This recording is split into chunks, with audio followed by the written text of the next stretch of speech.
Hello and welcome back to my channel. If you're new here, my name is Ellie.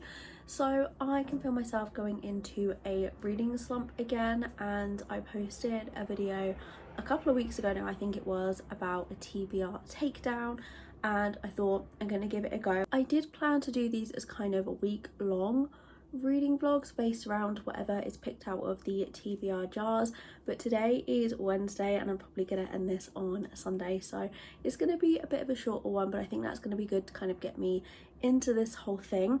I do have a current read, however, that is not going to be counted towards that, and that is Caraval by Stephanie Garber. I am buddy reading this with my best friend. I will not be talking about this probably in this vlog because it's not going to be one of the chosen picks from the jar, but I did want to mention I am also reading another book at the same time as these, but I am only reading a chapter or so a day, so my friend and I can kind of stay at the same pace so we can discuss this as we read. I have two TBR jars, so this one is full of individual book titles and this one is full of tropes, genres, that kind of thing. I'm going to be choosing from the genre trope jar, so let's see what we are going to be reading for the rest of the week. This is one that I was hoping not to get, but we have a fantasy. The only reason I didn't really want to read a fantasy is because I'm currently already reading one and I like to mix up my genres, but this is what we got.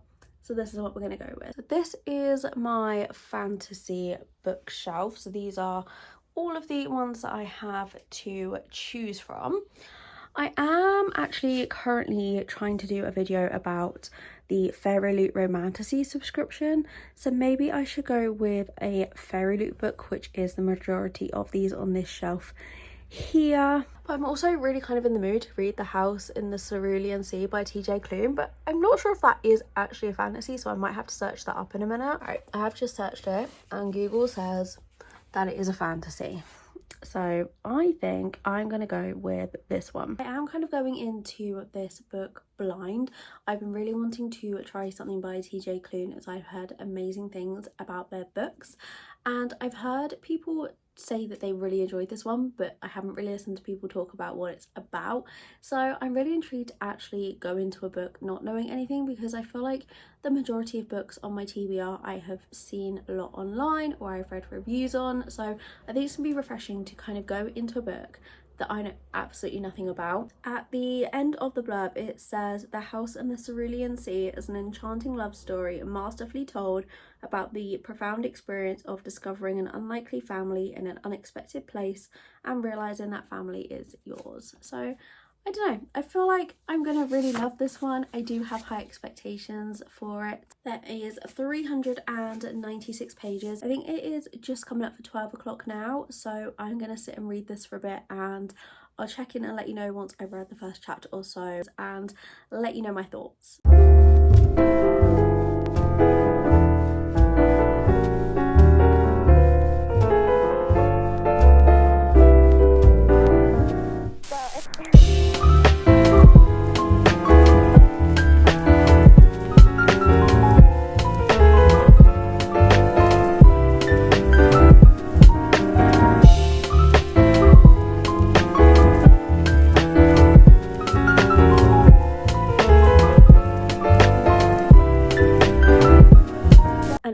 On where I am at, it is just coming up for 3 o'clock and I've read the first 3 chapters, so I'm up to page 48 and I am really liking this. I still don't really know if I understand the story and I honestly have no clue where this is going to go, but I am definitely intrigued. So we have Linus. He is in his 40s, he is single and he's just kind of invisible to everyone around him.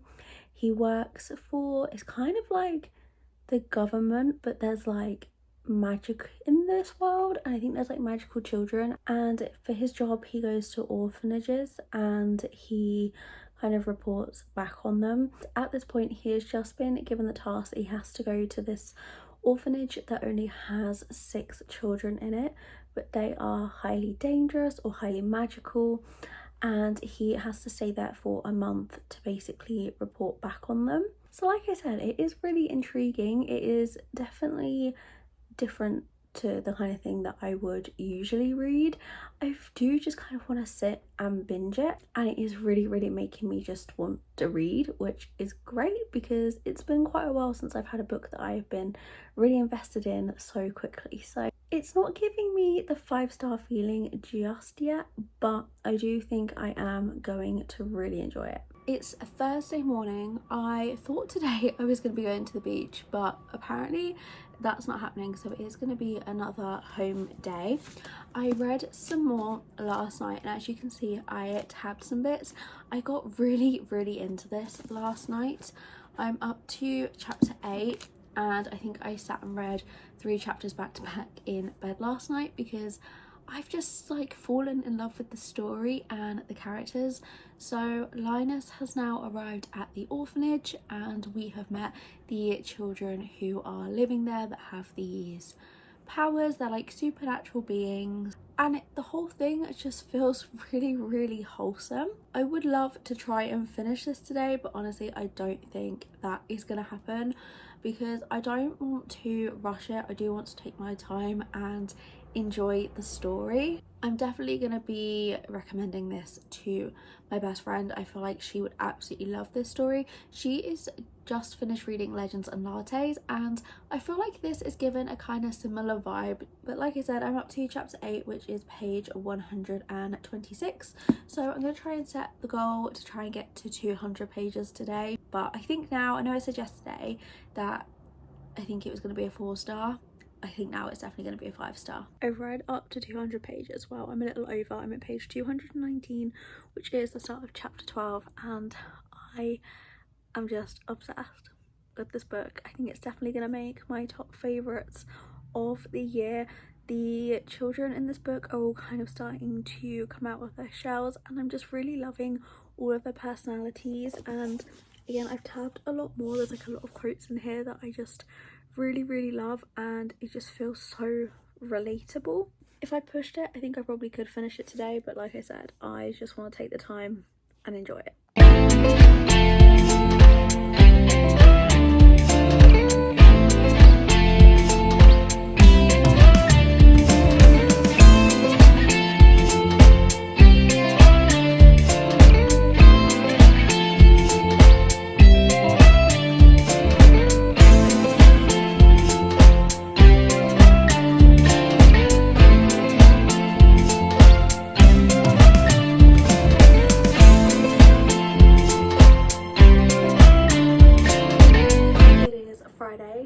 It's just gone up to 5 o'clock in the evening, so today I've actually been out. So I woke up, we went to the gym, and then we went and just sat on the beach for the day. We got back like half an hour or so ago. So as you would have seen, I obviously took my book with me, so I managed to read up to chapter 16, which is page 307. So I don't have too much left, and I don't really know what more I can say other than the fact I am just really loving this book. I might, when I finish it, read a couple of like the quotes I've tabbed. None of them are like spoilery, but they're just things that I really loved and kind of made me think. But I just love this book so much. So we're now at the stage where the end of Linus's time at the orphanage is approaching, and he has kind of found a home there. He has got to know the children, and it's kind of starting to go over the line of what his job really is, and he is gonna head home, even though I think everyone wants him to stay, and his job are kind of not happy with how he has been doing his reporting. They think he's got too involved with the people who live in the orphanage, and it's just so wholesome. And it's definitely a book that I think I'm gonna reread, because I feel like it's gonna be one of those books that when you reread it, you find things that you didn't really pick up on the first time you read it. I would love to try and finish it today. I think I've said that every day so far, and honestly I think I probably could do, because as far as I know I've got nothing else to do this evening. So I will check in now probably when I finish it. Please excuse the lighting and how I look right now. It is gone 7 o'clock in the evening, and it is still 29 degrees inside our flat. It is pretty much unbearable, but I have finally just finished The House on the Cerulean Sea, and as expected, it is 5 stars. This is probably the most I've ever tabbed a book. I know it's probably not a lot in comparison to some people, but yeah, I adored it. And I'm just going to read some of the things that I tabbed. There's no spoilers, but just to kind of encourage you to maybe pick this book up because it's just so wholesome. First one is, and that's okay, because even the bravest of us can still be afraid sometimes, so long as we don't let our fear become all we know. Then another that's kind of in the middle of the book is, just because I look the way I do doesn't mean I can't help people. I know some people think I'm scary, but I promise I'm really not. Then the last one I tabbed was, funny how that works out, isn't it? That we can find the most unexpected things when we aren't even looking for them. I just absolutely adored this, and I want to reread it already. I think I've obviously only tabbed it this time. I think when I reread it, I might annotate it. This is definitely in my best books of the year. I am just going to recommend this to absolutely everyone. And now it is time to pick another book. So I was looking at my list of arcs, and I have another arc that I need to read that's due out in the next week or so, and that is actually a fantasy, which is perfect. And I think it's called Netherthorn by Shannon Mayer. I think it's like a fantasy romance, it's an academy romance, so I am going to get started on that one. I don't know how much I'm going to read tonight, but I'm hopefully going to try and get the first chapter or so in, and I'll probably update and talk a little bit more about that tomorrow. It is Saturday again, sorry about the lighting. I've got all the blinds shut to try and keep the flat cool, but again it's like 30 degrees in here. But I started Netherthorn last night. I read the first 3 chapters and I don't quite know what to make of it. So we have our female main character, Harlow, and she dropped out of Netherthorn Academy when she was 16, and she's kind of been like a thief. And one of her classmates, I think he was a few years older than her, has been after her, and he has caught up with her and has basically blackmailed her to go back to the academy because she's the only one that can help stop something. I don't quite understand it, to be honest. The thing I'm kind of like not too sure about is the fact that our female main character is now 29, but she's going back to the academy, and it said that the students at the academy age from like age 13 to age 19, so she's gonna be like 10 years older than everyone at the academy, and like I don't really know how I feel about that. Like I feel like maybe she should have been made younger, or the academy could have been more like a university so her age fit in. Maybe there's a reason why she's so much older and that it's all gonna fit, but right now that's kind of putting me off because I just don't really understand why a 29-year-old would have to go back to a school for teenagers, because she's like the only one that can save everything. But we shall see. Only 3 chapters in, so it's probably all gonna like click and make sense soon. So I've just read chapter 4. She's now at the school, and her bully from school is now her teacher, and she has been like really sarcastic. Like, this woman is not acting like a 29-year-old, she is literally acting like a 16-year-old, and I don't know if I'm actually gonna be able to finish this book if she acts this way the whole way through. I'm gonna give it another couple more chapters. I think I'm almost at 20% in, so I think I've given it a fair shot, but I don't like DNF this because I DNF the last arc that I got, which was Arcana Academy by Elise Cover, which I was really sad to DNF, but I just couldn't get on with that either, so I really am going to really try with this one. But I can't wrap my head around a 29-year-old acting like a 16-year-old going to a school for teenagers. Okay, I have made the decision to DNF Netherthorn. I read a bit more, and the female main character, she just reads like 14, 15, 16-year-old when she's 29, and I just can't get past that. And I just really feel that the author should have either aged up the academy or aged down the female main character. I fully appreciate that maybe if I had kept reading it would have made sense as to why the author had chosen those age ranges, but for me it really just did not work. And like, as I always say with arcs or DNFs or anything, like, just because I didn't enjoy a book, that's not at all me saying that it is a bad book. The reasons that I didn't necessarily like a book may be a reason that makes you want to pick it up. So I'm definitely like not saying don't give this book a go. It was advertised for those who wanted like Harry Potter with spice, which is why I picked it up. So yeah, maybe if I'd kept going it might have got better, but I just think when you're like 20% into a book, I'm really trying not to read books that I don't enjoy so that I can get through this TBR. I'm, you know, intentionally only reading books that I'm really excited or interested in,